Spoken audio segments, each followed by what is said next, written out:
You're sitting in traffic on a Tuesday morning staring at the dashboard of a car you once dreamed about. And for a second, you have a thought you can't shake. The car still looks amazing. The engine still sounds perfect. People still glance at it when you pull into a parking lot. But somehow, the feeling that came with it is gone. Now every time your phone buzzes near the 12th of the month, your stomach tightens a little because you know the payment is about to hit. And that's the strange thing about a lot of financial mistakes. They don't feel like mistakes in the beginning. They feel like success. They feel like proof that your hard work finally paid off. That's why so many everyday Americans slowly drift into financial pressure without realizing it until years later. Because the very decisions stressing them out are often the same decisions getting them compliments. Maybe you know the feeling. You finally start making decent money for the first time in your life. Not millionaire money, not private jet money. Just enough that life stops feeling fragile all the time. Enough that groceries don't scare you anymore. Enough that you can finally breathe after years of scraping by. Maybe you got promoted. Maybe you landed your first real career job. Maybe you spent years watching everyone else seem ahead while you struggled quietly. So naturally, you want something to show for all the effort, something visible, something that makes you feel like you finally arrived. That's when people start upgrading their lives. Better car, better apartment, better clothes, better everything. And honestly, in the moment, it feels completely justified. You tell yourself, I worked hard for this, and maybe you did. But there's a dangerous difference between rewarding yourself and quietly trapping your future self. Most people don't notice the difference right away because lifestyle inflation feels good at first. Lifestyle inflation simply means your spending rises as your income rises. It sounds harmless, logical even. You make more money, so naturally you spend more money. But here's the problem. A lot of people upgrade their visible lifestyle before they build a real financial foundation underneath it.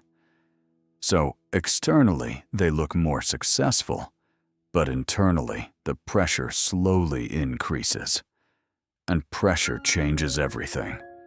Imagine you're 26 years old, making good money for the first time. You walk into a dealership just to look around. 2 hours later, you're signing papers for a car with a monthly payment bigger than your parents' mortgage used to be.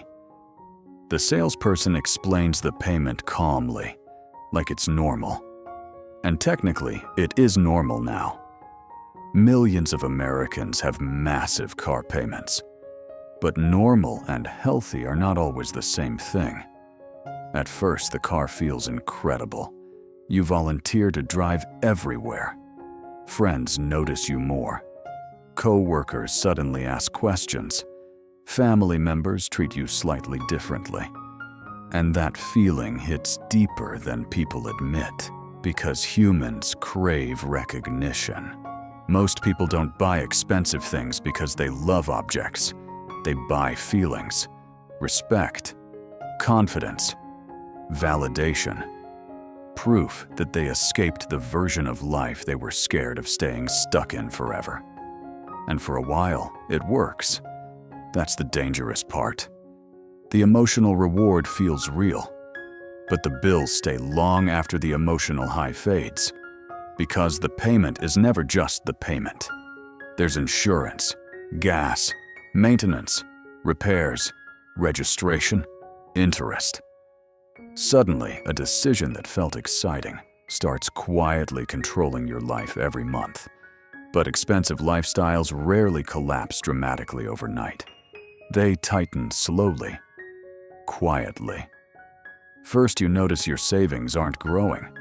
Then your credit card balance hangs around longer than usual.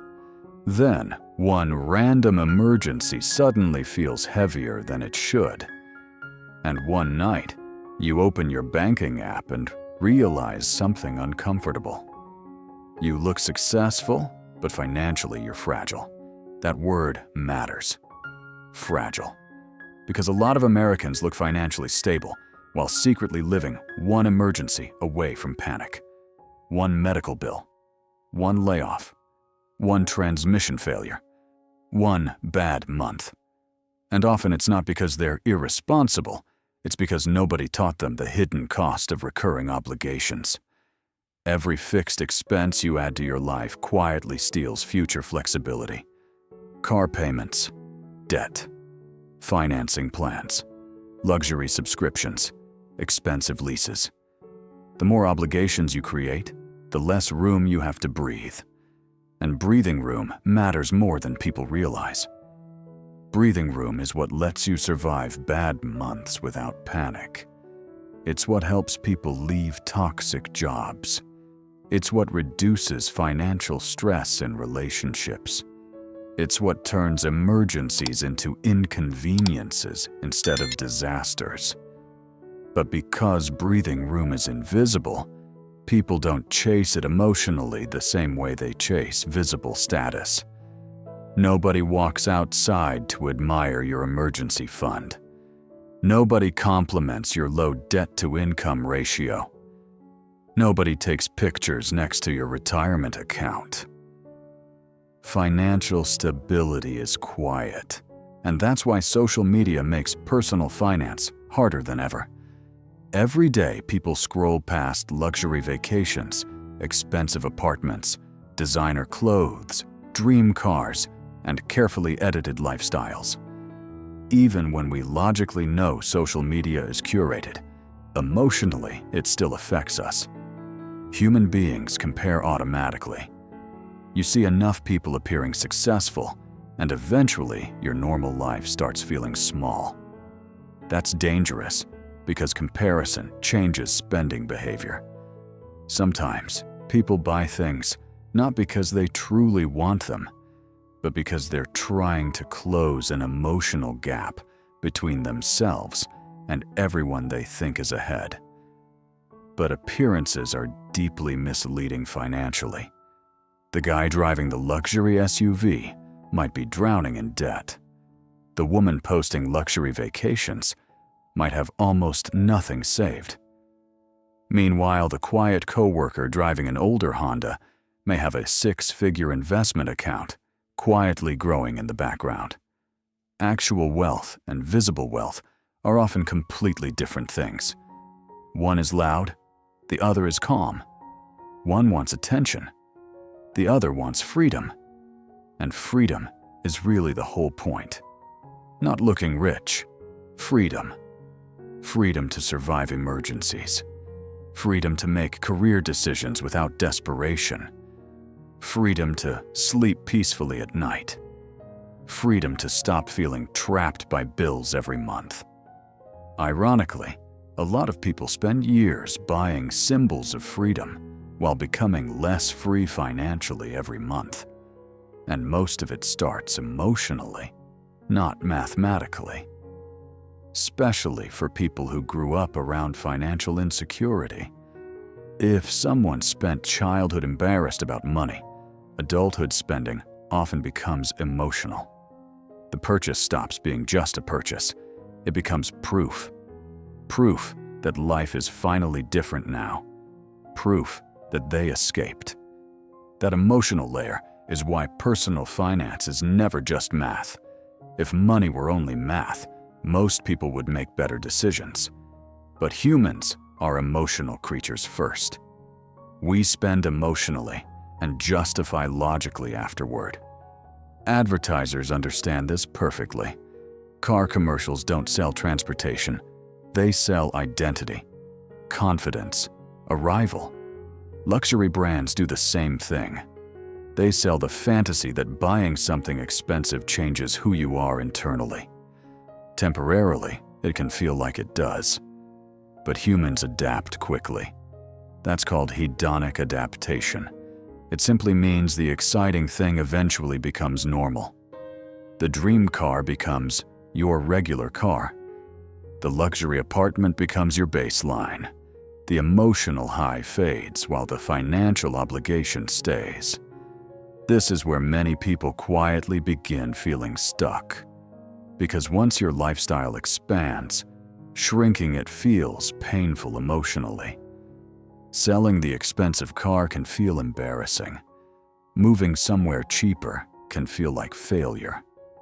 Ego becomes expensive. Sometimes people continue financially damaging habits simply because they don't want others to think they're struggling. Meanwhile, stress keeps building privately.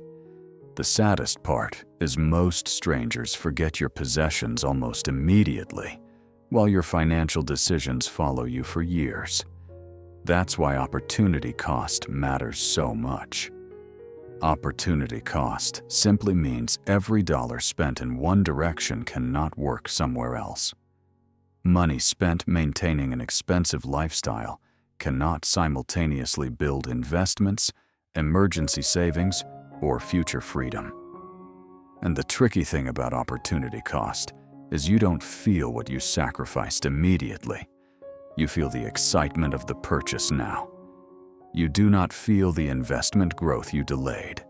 That future loss is invisible at first. But over time, invisible losses become huge. This is where compounding changes everything. Compounding means your money begins earning returns, and then those returns begin earning returns too. Over long periods, even modest investments can grow dramatically because time multiplies consistency. That's why your 20s and 30s matter financially more than most people realize. Money invested earlier has more time to grow. Delays become expensive, not because life is ruined if you start late, but because time is one of the most valuable financial assets people have. Imagine two people making similar incomes. One steadily invests a few $100s every month, starting at 25. The other spends those years funding expensive lifestyles instead. By 35, the difference between them may already feel enormous. One built freedom quietly, the other built appearances. And honestly, many Americans are wrestling with this realization right now. There's a reason financial anxiety remains high, even among decent earners. A lot of households look stable on paper while carrying enormous invisible pressure underneath. Debt, minimal savings, rising costs, expensive recurring obligations. The margin for error disappears. And when the margin disappears, stress enters everything. Relationships, sleep, confidence, mental health. That's why emergency funds matter so much. An emergency fund is simply money set aside for unexpected problems. Job loss, medical bills, repairs, life. The goal isn't perfection. The goal is resilience. Because emergencies stop feeling catastrophic when you have some financial cushion. This is also why budgeting matters, even though many people hate the word. Budgeting isn't punishment, it's awareness. It's simply deciding intentionally where your money goes before it disappears accidentally. Most people underestimate how much emotional spending shapes their lives. Stress spending, boredom spending, status spending, convenience spending. Tiny habits repeated constantly create massive long-term outcomes. One of the most powerful financial habits is simply looking honestly at reality. Not to shame yourself, just to see clearly. Avoidance keeps people stuck. Clarity creates change. And honestly, almost everyone has financial regrets. Some regret debt. Some regret overspending in their 20s. Some regret delaying retirement savings. Financial maturity rarely comes from perfection. Usually, it comes from pain. From realizing the thing you thought would make you feel successful actually made you feel trapped. From understanding that admiration and respect are completely different currencies. Admiration is loud and temporary. Respect is quiet and cumulative. The same is true financially. Actual wealth is often surprisingly invisible.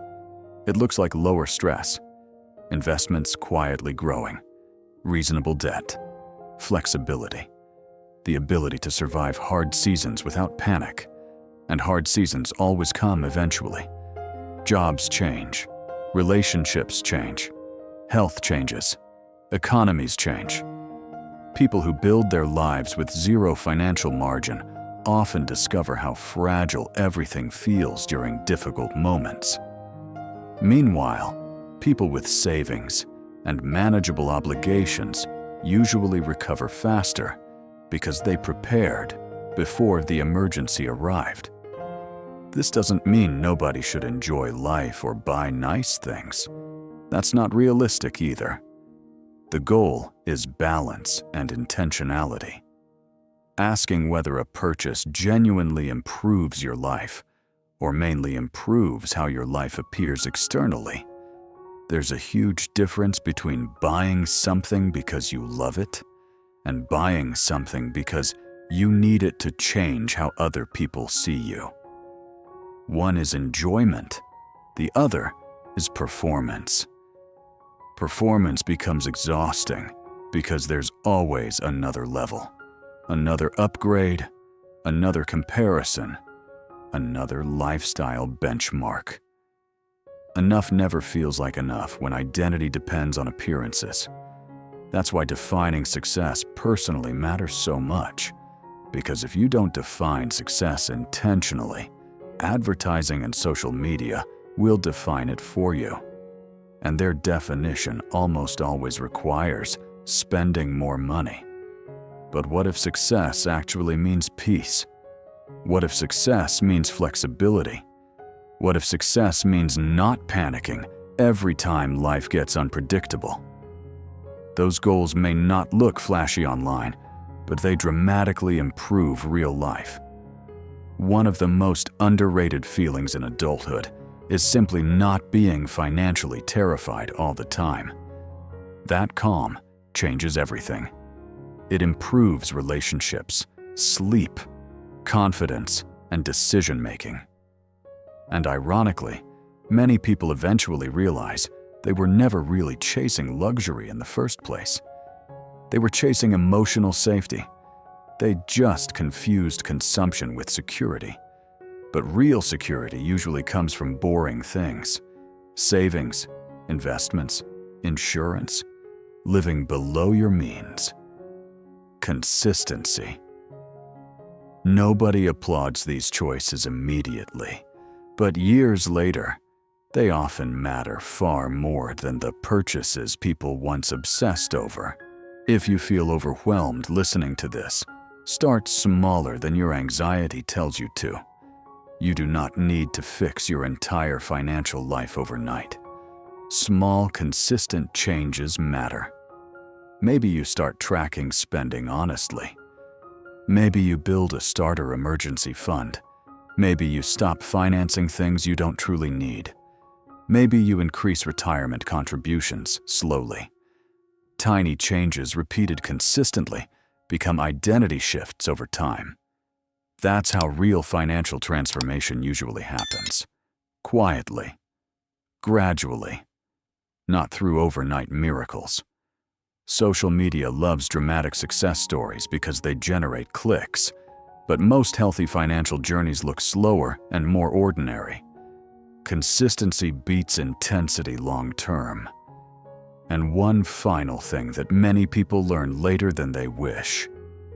Income alone does not solve financial stress. Plenty of high earners still live paycheck to paycheck because every raise was immediately converted into bigger obligations. Bigger apartment, bigger payment, bigger lifestyle, bigger pressure. Financial peace usually comes more from margins than income alone. Margins are the space between what you earn and what you owe. Bigger margins create flexibility. Flexibility creates options. Options reduce fear. Reduced fear improves quality of life more than most status purchases ever will.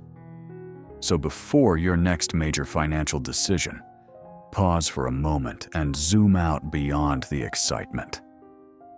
Ask yourself what future version of you will think about this choice 5 years from now. Ask whether you're building freedom or buying appearances. Because some of the most important financial decisions you will ever make may look incredibly boring from the outside. Nobody will clap for them. Nobody may even notice. But years later, when your life feels calmer, more stable, and less controlled by stress, you may realize those quiet, invisible decisions were the ones that truly changed everything.